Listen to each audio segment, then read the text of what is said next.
La bombe nucléaire de Nagasaki a explosé. Elle a fait 150 000 morts. Cette arme ne sert à rien et si elle sert, ça va être un massacre planétaire. C'est par cette petite phrase que l'un des 9 militants antinucléaires qui ont jeûné durant 3 jours à Épinal a résumé le sens de leur action.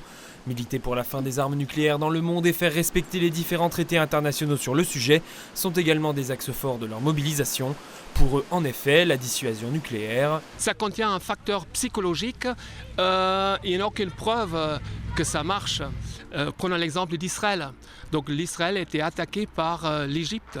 Donc l'Israël a la bombe nucléaire. Donc la dissuasion ne fonctionne absolument pas.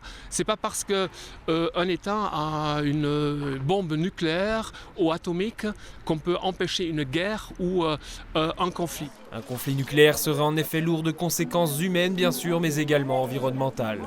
Il y aura un tel soulèvement de poussière et on rentre dans un hiver nucléaire.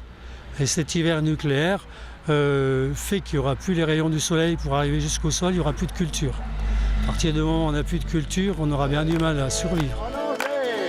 Au-delà de l'aspect des conséquences de l'explosion des bombes en elles-mêmes, la dissuasion nucléaire pourrait, selon Jean-Luc, avoir l'effet inverse de celui désiré. Par contre, ça peut être un objectif.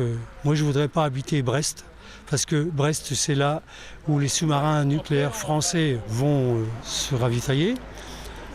En cas de conflit, la rade de Brest, elle va être bombardée, quelque chose d'horrible. Les jours de jeûne pour l'abolition des armes nucléaires existent depuis une trentaine d'années. C'était la 3e édition dans la Cité des Images. Une forme de lutte non violente inspirée des actions de l'Indien Gandhi.